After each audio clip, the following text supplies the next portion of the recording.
हितेश नाम का लड़का एक बहुत बड़े तथा अमीर घर से रिश्ता रखता था।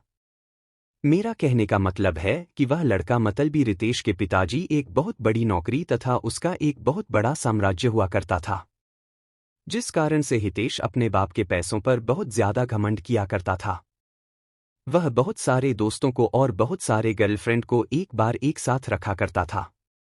पैसों के इतनी ज्यादा अमीर होने के कारण लोगों को कुछ भी नहीं समझा करता था, सभी से झगड़ा किया करता था और सभी के साथ बहुत ज्यादा बुरे मानसिकता वाले हालात से पेश आता था।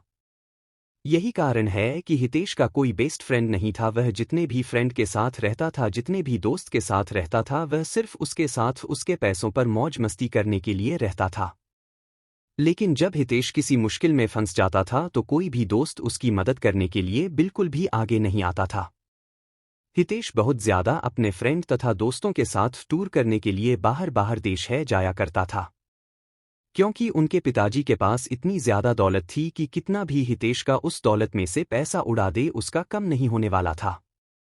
इस कारण से हितेश उस दौलत को लेकर बहुत ज्यादा घमंड किया करता था और हमेशा अपने दोस्तों को बहुत ज्यादा पार्टी दिया करता था और फिर उसके साथ घूमने के लिए जाने के लिए कहा करता था। हितेश को लड़की की लत लग गई थी, वह लड़कियों के साथ बहुत ज्यादा है समझ किया करता था। ज्यादा पैसा होने के कारण वह बहुत सारी लड़कियों के साथ घूमा करता था तथा बाहर डांस में जाकर लड़कियों के साथ बाहर डांस भी किया करता था। वह रिसोर्ट में जाकर लड़कियों को खाना खिलाता था और फिर घूमने के लिए टूर पर जाया करता था। एक दिन जब हुआ किसी कारण से अपनी छत पर टहल रहा था तो उसके घर के सामने एक छत पर एक कहां से और बहुत ज्यादा खूबसूरत लड़की टहल रही थी। हितेश अपने पैसे के दम पर सोचा कि चाहे कोई भी लड़की हो, अगर हितेश एक बार इशारा कर देगा तो कोई भी लड़की उसके आगे अपनी एटीट्यूड को नहीं रखेगी। लेकिन वह एक अच्छे और अच्छे परिवार से बिलोंग करती थी। वह लड़की ऐसी वैसी लड़की नहीं थी जो किसी की पैसों को देखकर उनके साथ चला जाए। उस लड़की को हंसाने के लिए हितेश बहुत तरह से उसको लालच देने का प्रयास करता था, लेकिन वह लड़की ऐसी वैसी लड़की बिल्कुल भी नहीं थी कि किसी की बातों में आ जाए। हितेश चाहे जितने लोगों को, जितनी लड़कियों को उसके पास भेजता था बोलने के लिए, लेकिन वह लड़की बिल्कुल भी बात मानने के लिए तैयार नहीं थी। हितेश लड़की के लिए मानव जैसे पागल होता जा रहा था, क्योंकि हितेश के अंदर इतनी ज्यादा एटीट्यूड था कि अगर वह लड़की ना कर दिया तो उसमें बहुत ज्यादा गुस्सा आ गया था। हितेश सोच रहा था जिस कारण से भी वह लड़की मना कर रही है, हम चाहे कितना भी पैसा उसे दे देना कि ना अपने साथ उसे घूमने पर मजबूर कर देंगे। एक भी नहीं पैसे किसी लड़की फ्रेंड को उसके घर भेजने के लिए कहती है, लेकर जाओ उस लड़की को बोलो कि जितना पैसा लेना है, जितना खाना है, जितना घूमना है मेरे से ले लो, लेकिन मेरे साथ घूमने के लिए तैयार हो जाओ। लेकिन किसी भी परिस्थिति में वह लड़के तैयार होने पर आज ही नहीं हो रही थी। इस बात को सुनकर हितेश को बहुत ज्यादा गुस्सा आ रहा था। अब धीरे धीरे हितेश बिल्कुल भी बदलने लगा था। हितेश को उस लड़की के अलावा कोई भी लड़की नहीं दिखती थी।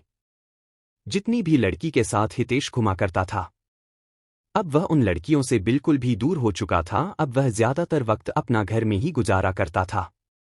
जब वह लड़की अपनी छत पर आया करती है तो हितेश अपनी चाहत से उस लड़की को निहारने का प्रयास करता था, उसे मनाने का प्रयास भी करता था। लेकिन शायद उस लड़की को हितेश के बारे में पूरी जानकारी होगी, इसी कारण से वह लड़की हितेश के पास ना जाने के लिए बहुत सारे बहाना बनाया करते थे। उस लड़की के पिताजी एक सरकारी विभाग में कार्य कर रहे थे, जिसका ट्रांसफर होने के बाद वह हितेश के घर के पास वाले अपार्टमेंट में रहने के लिए आया था। वह लड़की दूर से आने के कारण उसका कोई दोस्त नहीं था। लड़की कहीं घूमने के लिए भी नहीं जाया करती थी, क्योंकि घूमने के लिए उसका कोई सहेली नहीं थी। नया होने के कारण वह अकेले घूम भी नहीं पा रहे थे। ऐसे तो वहां के ज्यादातर लड़कियां अच्छे स्वभाव की नहीं थी, जिस कारण से उस लड़की को कोई भी सहेली पसंद नहीं आ रही थी। हितेश उस लड़की को हमेशा ही याद किया करता था, लेकिन ऐसा कुछ भी नहीं हुआ। कुछ भी ना बीत जाने के बाद वह लड़की अपने अपार्टमेंट को छोड़कर जाने ही वाली थी, क्योंकि उसके पिताजी एक सरकारी ऑफिसर थे और उसका ट्रांसफर 3 महीने में दूसरी जगह हो जाया करता था। जैसे ही उस शहर में उसे केदारी का 3 महीने गुजर गया, उसकी ट्रांसफर अब किसी दूसरे जगह हो गया था। ऐसे में हितेश बहुत ज्यादा दुखी रहने लगा था, क्योंकि वह जिसे प्यार करता था कभी भी उसे वह बात नहीं कर सका था। जैसे ही इस बात की जानकारी हितेश को हुआ बहुत ज्यादा दुखी हुआ और सोचने लगा कि मेरी क्या गलती है कि मुझे वह लड़की आज तक सही से देखा भी नहीं। लेकिन माना कि था उस शहर में उस दिन अंतिम दिन था। हितेश आता था कि उस लड़की से मुलाकात करके कुछ बात किया जाए। जब वह लड़की बाहर जा रही थी तो हितेश नहीं जा रहा था। जैसे ही लड़की देखा तो हितेश रुक गया। हुआ है, लड़की हितेश के पास जा पहुंची थी और हितेश को कह रहे थे कि मुझे आपसे कुछ बात करना है। वह लड़की है हितेश को कहता है कि आपके अंदर पैसों की बहुत ज्यादा घमंड है और आपने बहुत सारी लड़कियों की जिंदगी को बर्बाद किया है, जिस कारण से भगवान तुम्हें यह सजा दिया है कि कोई भी अच्छी लड़की तुम्हें मिलना तो दूर की बात है, तुम्हें दिखेगी भी नहीं। ऐसा कहकर माना कि आगे बढ़ जाती है। हितेश मन ही मन अपने आप को कोसता रहता है। हितेश सोचता है कि जो मेरे पास इतने पैसे हैं और कोई अच्छी लड़की ही नहीं मिलेगी, मेरे पास इतने पैसों की क्या कर सकते हैं। यह बात बिल्कुल सच है दोस्तों, पैसा चाहे कितना भी हो जाए, मनुष्य को कभी भी अपने पैसों पर बिल्कुल भी घमंड नहीं करना चाहिए। पैसा चाहे जितना भी हो जाए वह आपके कैरेक्टर को नहीं सुधार सकता है। यदि आपके पास बहुत ज्यादा पैसा है तो उसे संभाल के रखी है, वह अच्छी चीजों में उपयोग करें। उम्मीद है कि शॉर्ट लव स्टोरी वेबसाइट पर उपलब्ध सभी प्रकार की प्रेम कहानियां पसंद आ रही होगी।